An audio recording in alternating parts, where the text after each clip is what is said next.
Um Curso em Milagres, livro texto, capítulo 22, a salvação e o relacionamento santo. Parte 6, a luz do relacionamento santo. Queres a liberdade do corpo ou da mente? Pois não pode ter as duas. A qual dás valor? Qual é a tua meta? Pois uma vez como meio, a outra como fim. E uma tem que servir a outra e conduzir a sua predominância, aumentando a sua importância ao diminuir a própria. Os meios servem ao fim, e à medida que o fim é alcançado, o valor dos meios decresce, sendo inteiramente eclipsado quando é reconhecido como sem função.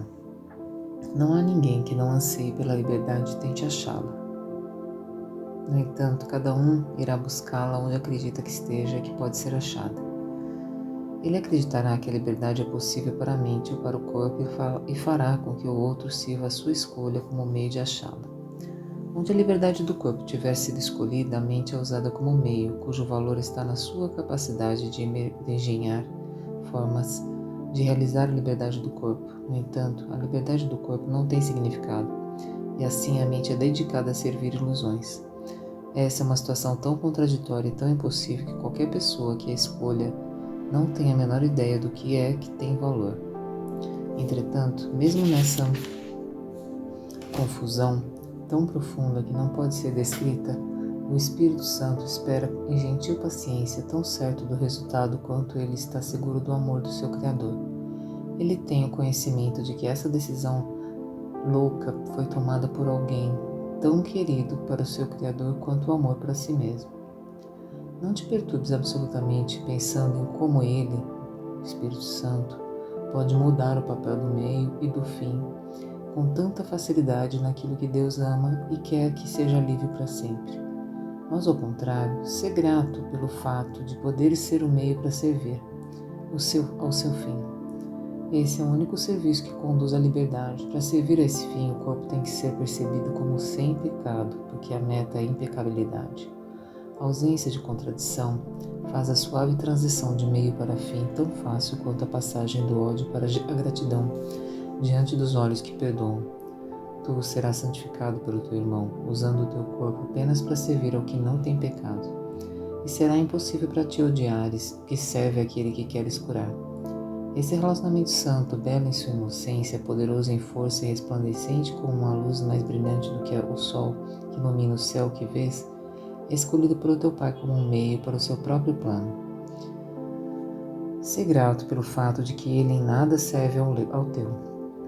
Nada que lhe for confiado pode ser usado de forma equivocada e nada que lhe for dado deixará de ser usado.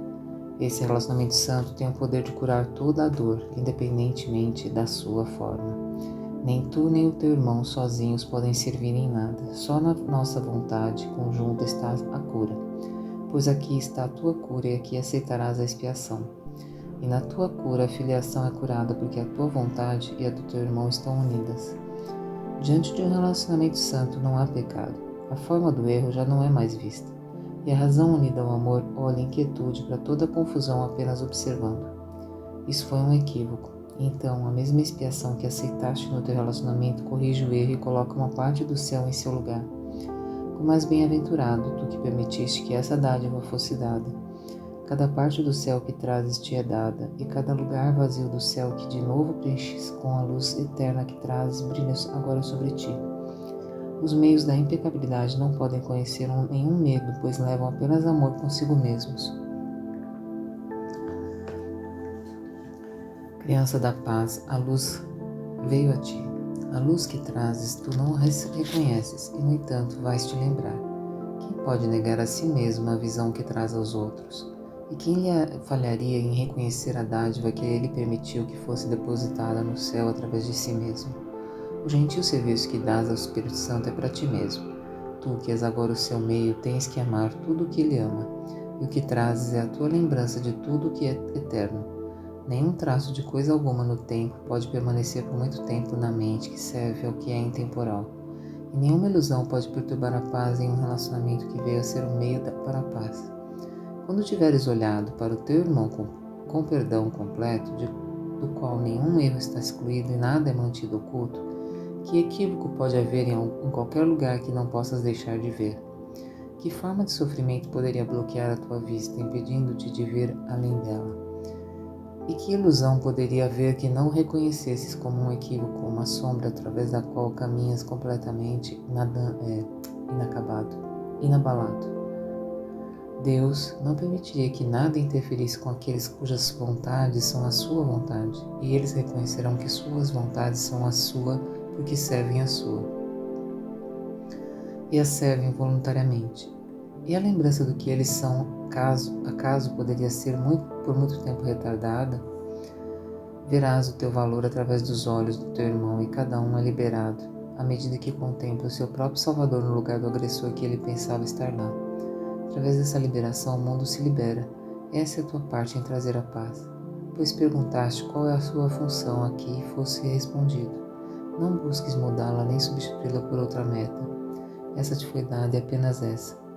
Aceita essa única e serve-a voluntariamente, pois o que o Espírito Santo faz com as dádivas que dás ao teu irmão, a quem ele as oferece, onde e quando acabe a ele decidir. Ele as considerar onde são recebidas e bem-vindas. Ele usará cada uma delas para a paz, e nem o mais leve sorriso, nem a menor disponibilidade para deixar de ver o mais ínfimo dos equívocos será perdido para ninguém. O que pode ser senão uma bênção universal o fato de olhares com caridade para o que teu irmão, teu pai ama? A extensão do perdão é a função do Espírito Santo. Deixa isso a Ele. Permite que a tua preocupação seja apenas a de dar a Ele o que pode ser estendido. Não guarde segredos escuros que Ele não possa usar, mas oferece-lhe as dádivas minutas que Ele pode estender para sempre. Ele tomará cada uma e fará dela uma potente força em favor da paz. Ele não negará nenhuma bênção a ela, nem a limitará de forma alguma. Ele unirá a ela todo o poder de Deus, e Deus lhe deu para fazer com que cada pequena dádiva de amor seja uma fonte de cura para todos. Cada pequena dádiva que ofereces ao teu irmão ilumina o mundo. Não te preocupes com a escuridão, olha para longe dela na direção do teu irmão. E permite que a escuridão seja dissipada por aquele que conhece a luz e a deposita gentilmente em cada sorriso quieto de fé e de confiança com a qual abençoas o teu irmão. Do teu aprendizado depende o bem-estar do mundo, e é somente a arrogância que quer negar o poder de tua vontade. Pensas que a vontade de Deus é impotente, isso é humildade. Não vês o que essa crença tem feito, tu vês a ti mesmo como vulnerável, frágil, facilmente destruído e à mercê de inúmeros agressores mais poderosos do que tu. Vamos olhar de frente como esse erro veio a acontecer, pois aqui jaz enterrada a âncora pesada para que parece manter o medo de Deus no lugar, imóvel e sólido como uma rocha, enquanto isso permanecer, isso parecerá ser. Quem pode atacar o Filho de Deus e não atacar o seu Pai? Como é possível que o Filho de Deus seja fraco e frágil e facilmente destruído, a não ser que seu Pai também o seja? Não vês que cada pecado e cada condenação que percebes e justificas é um ataque ao teu Pai? E é por essa razão que isso não aconteceu, nem poderia ser real. Não vês que tudo isso é o que tentas fazer porque pensas que o Pai e o Filho estão separados? E não podes deixar de pensar que eles estão separados por causa do medo? Pois parece mais seguro atacar uma outra pessoa ou a ti mesmo do que atacar o grande Criador do Universo, cujo poder tu conheces. Se fosses um com Deus e reconhecesses essa unicidade, terias conhecimento de que seu poder é o teu, mas não te lembrarás disso enquanto acreditares que qualquer tipo de ataque significa alguma coisa. Ele é injustificado em qualquer forma, porque não tem significado. A única maneira em que poderia ser justificado seria se tu e teu irmão fosseis separados um do outro, e se todos fossem separados do Criador, pois só então seria possível atacar uma parte da criação sem atacar o todo, o filho sem o pai, e atacar outra pessoa sem atacar a si mesmo, ou ferir a si mesmo sem que o outro sentisse dor. E tu queres essa crença? Entretanto, onde está o seu valor, exceto no desejo de atacar em segurança? O ataque não é seguro nem perigoso, ele é impossível, e isso é assim porque o universo é uno. Não escolherias atacar a sua realidade se não fosse essencial para o ataque vê-lo separado daquele que o fez. E assim, aparentemente, o amor poderia atacar e vir a ser amedrontador. Só aqueles que são diferentes podem atacar. Assim, concluíste que porque podes atacar, tu e o teu irmão não podeis deixar de ser diferentes. No entanto, o Espírito Santo explica isso de maneira diferente, porque tu e o teu irmão não sois diferentes, não podes atacar. Cada uma dessas posições é uma conclusão lógica, qualquer uma pode ser mantida, mas nunca ambas. A única questão é que é necessário responder com o fim de decidir qual das duas tem que ser verdadeira, e se tu e o teu irmão sois diferentes. A partir do que compreendes, pareceis ser e, portanto, podes atacar. Das alternativas, essa parecerá mais natural, estar mais na linha da tua experiência e, por conseguinte, é necessário que tenhas outras experiências mais na linha da verdade, para que te ensine o que é natural e verdadeiro. Essa é a função do teu relacionamento santo, pois o que um pensa, o outro vivenciará com ele. O que isso significa? Isso pode significar, é certo, que a tua mente e o teu irmão são uma só.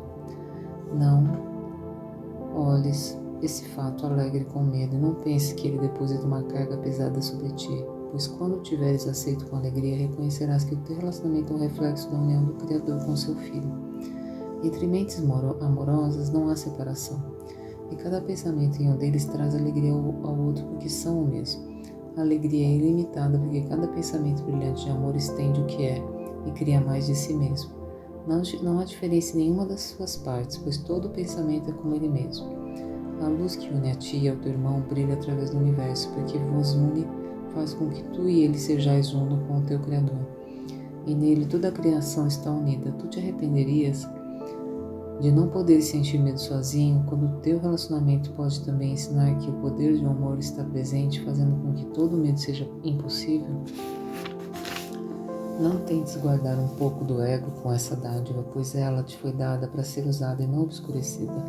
O que te ensina que não pode se separar nega o ego. Deixa que a verdade decida que se tu e o teu irmão sois diferentes ou o mesmo, e que ele te ensine o que é verdadeiro. Fim da leitura do texto de hoje. Livro de Exercícios, lição 191.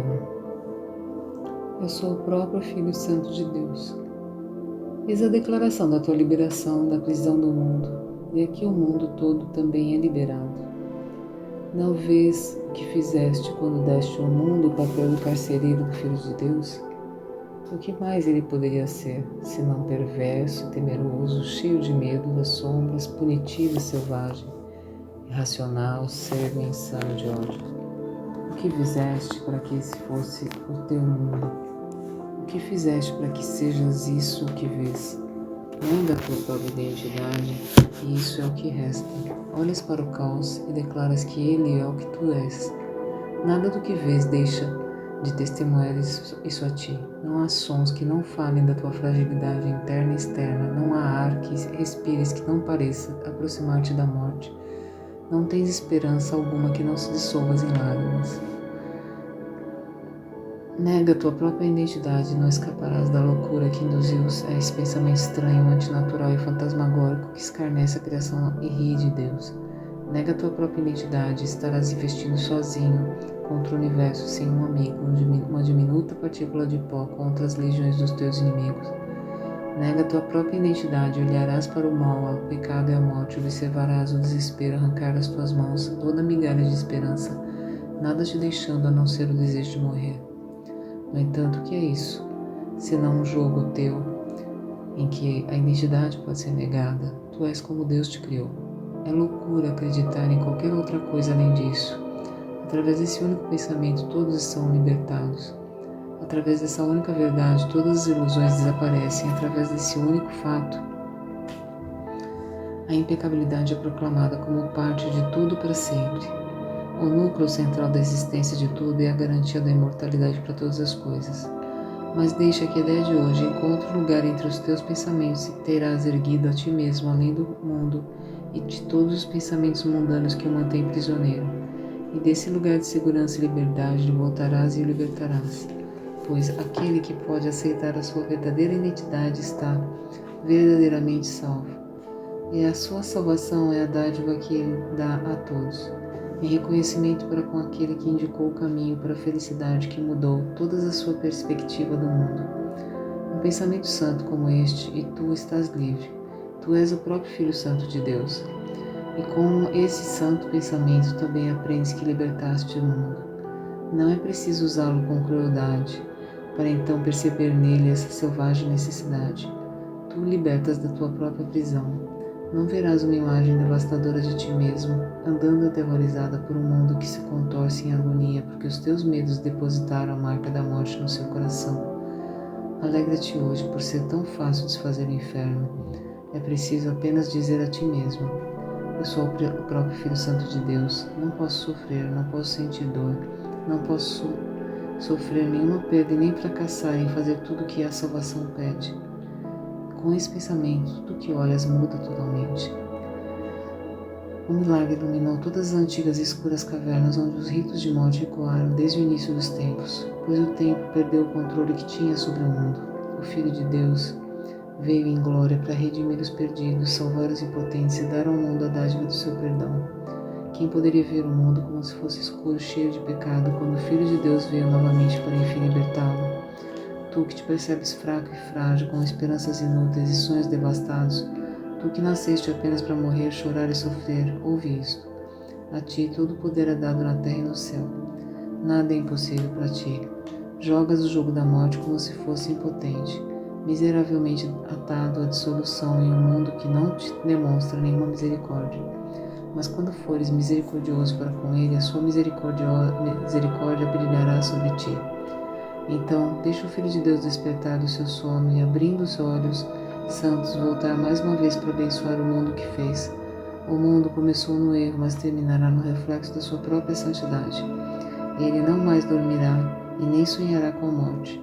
Então, une-te a mim mesmo. A tua glória é a luz que salva o mundo. Não detenhas a salvação por mais tempo. Olha o mundo à tua volta e vê o sofrimento que está lá. O teu coração não está disposto a trazer o descanso aos teus irmãos fatigados? Eles terão que esperar pela tua própria libertação ou liberação. Ficam acorrentados até que sejas livre. Não conseguirão ver a misericórdia do mundo enquanto tu não a achares em ti mesmo. Eles sofrerão dor até que negues o seu domínio sobre ti. Morrerão até que aceites a tua própria vida eterna. Tu és o próprio Filho Santo de Deus. Lembra-te disso e o mundo inteiro será livre. Lembra-te disso e a terra e o céu serão um só. Dor é o sono, é não saber. Alegria é o despertar, o saber. Fim da leitura do exercício de hoje.